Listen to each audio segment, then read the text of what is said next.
Masaya ang pagiging tao ay ang tanong, yung kaluluwa mo, masaya ba? Alam mo na ba kung paano naging tao, ano ang mission mo, kung bakit ka nabubuhay dito sa mundo? Di ba? Ito hong ama na ba, ay ipinakikilala na namin ang mga espiritual. Kasi, ito, yan po, ama na ba, himala, mundo ng immortal. Yang anim na A na yan po ay ama ng kawalan. Wala pa ang lahat ng bagay. Di ba? Amang walang hanggan, nagkaroon na ng hangganan. At amang walang katapusan. Para huyang sanggol, di ba? Una, kawalan, wala ka pang kaalaman. At nagkaroon ka ng hangganan. Ngayon, nagkaroon ka ng hangganan, lumakad ka ng lumakad hanggang sa walang katapusan. Diba? Ama ng kawalan, amang walang hanggan, amang walang katapusan, ama ng mundo, ama sa kalupaan, at ama ng pinagmulan ng lahat ng bagay.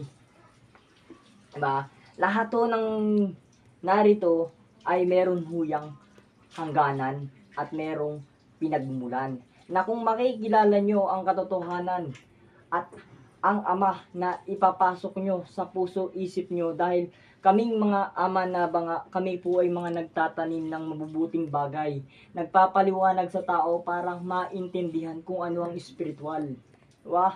Ang ipinapaliwanag ho namin yung kaluluwa. Na maiksi lang ang buhay natin dito sa mundo. Kaya yung mga natitira pa, gamitin na po natin sa tama at makabuluhan. Tama po ba? Yun ho yung ano ng ama na ba? Na kasi akala natin kapag tayo na matay, tahimik na tayo eh. Di ba? Pero hindi po ganun. May paglilitis na sinasabi. Kasi nung kami po ay nasa may Santa Lucia, kasama ko ang aming punong aba, naghatid ho ng spiritual, ng kaluluwa ng tao. Kasi yung kaluluwa ng ama nung isa naming kaaba, na si Aba Janela, eh matagal na pong patay, bata pa lamang siya, ay lumaki na hindi niya na kita o nayakap ang kanyang ama. Pero patuloy pa rin pumapasok sa kanyang kaisipan. Diba? Na sa bawat araw na nagdadaan, lalo na kapag dumadaan siya sa mga hirap ng sitwasyon ng pamumuhay ng pagiging tao, na nakilala niya ang ama na ba, na humingi siya ng tulong sa amin na maihatid nga sa pangangalaga ng ama ang kanyang tatay. Nung inihatid ho ng punong aba ang espiritual ng kanyang ama, ay pumasok ko sa pader na makapal na bukol-bukol. Na paghatid ho ng ganyan, biglang hinigop. Ganyan. Tapos yung isa naman hong bata na namatay nga, ay inihatid din ho sa pangangalaga din ng ama. Pero yung bata na yon ay hindi hinigop ng makapal na usok. Kaya ako ho nasasabi na kapag tayo namatay, eh may kanya-kanya tayong paglalagyan. Kasi kung ikaw nga naman ay masama, tapos itong isa ay mabuti, na kapag sila namatay, hindi pwede silang magsama. Kasi habang tayo nabubuhay sa mundong ito, nakatingin ang ama at ginagraduhan tayo sa bawat ginagawa natin sa buhay. Dalawa kasi yan, isang masama, isang mabuti. Di ba? Pipiliin mo ngayon eh kung saan ka.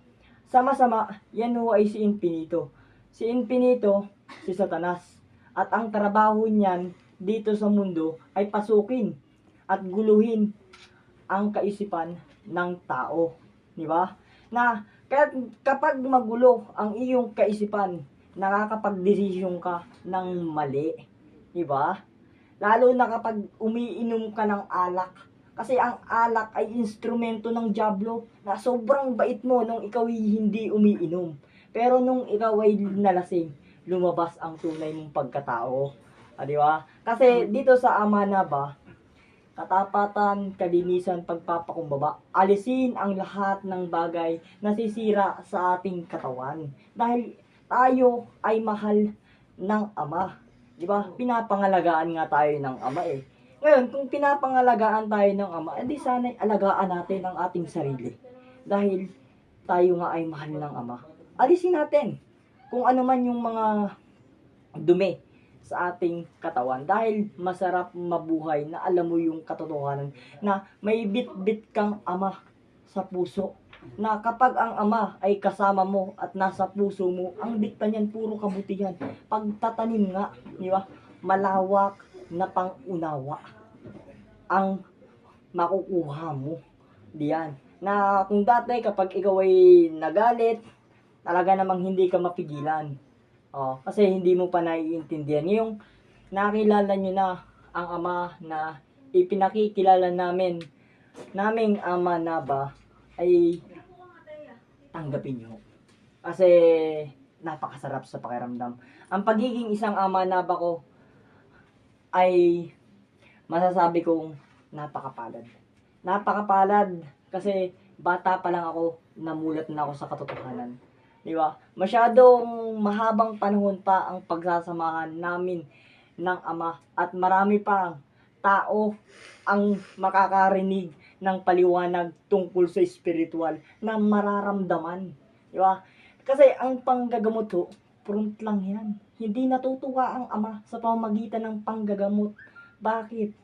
Kasi kapag ang tao ginamot mo, gumaling, magte-thank you lang. Kaya kami nagle-lecture, nagpapakahirap magpaliwanag sa mga tao para ang ama ay pumasok sa katauhan nyo, tanggapin nyo. Diba? Kasi kapag tinanggap nyo ang ama, magkakaroon kayo ng taglay na kapangyarihan na nanggaling sa mundo. Magkakaroon kayo ng kaalaman. Diba?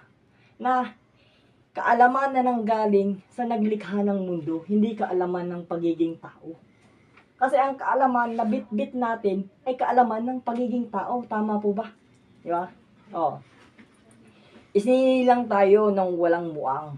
Wala tayong kaalaman at ang naglagay ang ating magulang.